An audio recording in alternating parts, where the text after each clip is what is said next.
안녕하십니까. 자, 오늘은 임지연처럼 탈북했다가 북한으로 건너갈 경우 어떻게 되는지 충격적인 이야기를 여러분께 말씀해 올리겠습니다. 2013년부터 현재까지 북한에 건너간 소위 탈북자들 한 50명에서 60명으로 추산되고 있습니다. 80%가 북한 보위부에 의해서 유인 입국됐죠. 그리고 20%는 정말 믿겨지지 않지만 자진 월북을 했습니다. 사실 북한 체제를 경험하고 나서 다시 북한에 간다는 것은 온전한 정신이 아닌 경우가 많습니다. 그럼에도 불구하고 일부 탈북자들이 대한민국에 와서 정착에 실패하고 또 어떤 여러 가지 요인에 의해서 북한에 대한 향수를 느끼다가 실제 북한으로 갔는데 북한에 가서야 대한민국의 진가를 알아보게 되는 이제 그런 경우가 많았습니다. 자, 여기 사진에 나온 임지연 씨 같은 경우도 대한민국에 와서 방송 출연도 했고 상당히 인기가 있었던 이런 분이었었는데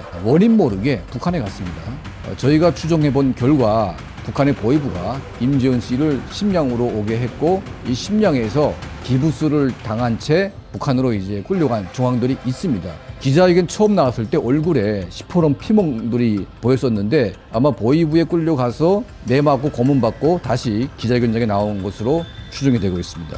50명의 탈북자들 다시 북한에 가서 어떤 충격적인 일을 당했을까? 저희 평양 24시가 이 사람들에 대한 여러 가지 상황들을 취재해보고 또 탈북하신 분들을 통해서 알아본 결과 매우 충격적인 사실이 나왔습니다. 이분들 대부분이 정치범 수용소에 재수감됐거나 북한에서는 49호 병동이라고 하는데 이 49호라는 것은 정신병동을 이렇게 숫자로 말을 하고 있습니다.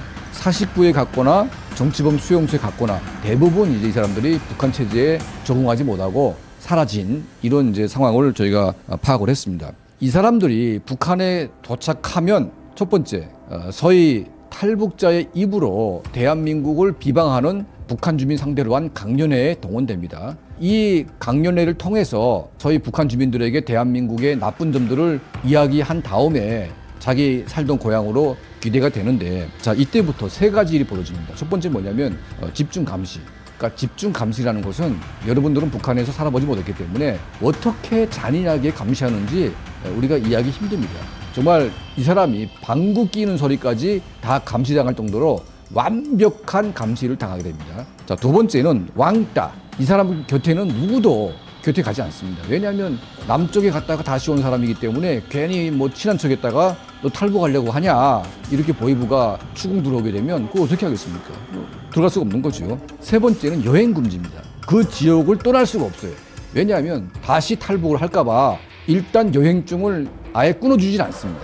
자, 이 세 가지 때문에 정상적인 인간이라면 미쳐버리지 않고서는 도저히 살 수가 없는 거죠. 자, 여기 보시게 되면 다양한 탈북자들이 북한에 가서 기자회견도 하고 또 강연도 하고 정말 악을 쓰면서 선전을 했습니다. 자, 이게 정말 충격적인 사실이 밝혀졌습니다. 바로 이 가운데 있는 여자, 이 고경이라고 하는 여자인데 이 여자가 이제 북한에 가보니까 먹을 게 너무 없으니까 그냥 자기도 모르게 대한민국에서는 상추에 삼겹살을 싸가지고 소주에 그냥 아무 때나 먹을 수 있다. 이건 당연한 말이죠. 근데 이 말 했다고 이 고경이를 정치범 수용소에 수감시켰습니다.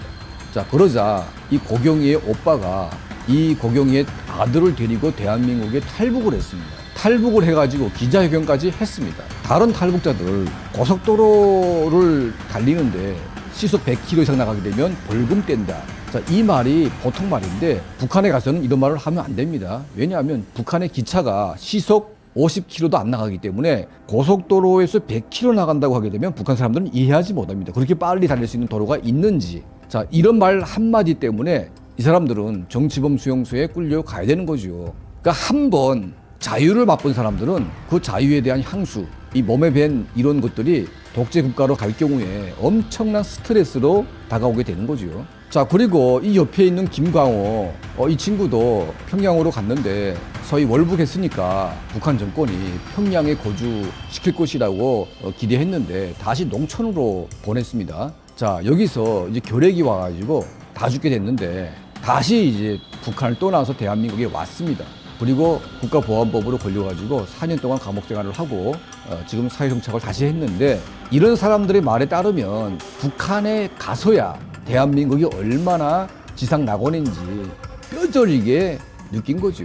자, 이 사람들 외에도 정말 많은 사람들이 북한에 자발적으로 갔다고 하지만 제가 보건대는 정신줄 잠깐 놓은 사람 외에는 대부분 북한의 보위부에 의해서 강제 입국당한 것으로 추정을 하고 있습니다. 자, 북한으로 건너간 50, 60명의 탈북자들, 이들의 처지는 그 전에 소위 비전량 장기수라고 해가지고 자진 입국한 분들이 있습니다. 그러니까 비전량 장기수라는 것은 소위 북한의 사상을 버리지 않고 대한민국에 자수하지 않고 끝까지 사상의 신념을 버리지 않았던 이런 사람들인데, 북한 정권은 이들을 받아들이면서 평양에 굉장히 중요한 좋은 아파트를 제공하고 살게 했지만 결과적으로 이들 역시 탈북자들과 별 다름이 없다. 왜냐하면 자유로운 생활을 했던 이런 사람들이 북한에 가게 되면요, 모든 감시 체계, 빈곤, 누구도 피할 수 없습니다. 이 한국에 남아있는 많은 친북 인사들, 또 간첩들, 이런 사람들은요, 이 탈북자가 북한에 가는 것이 아니라 이런 사람들이 북한에 가서 좀 교육을 받아야 되지 않을까 하는 그런 개인적인 생각을 가지게 됩니다.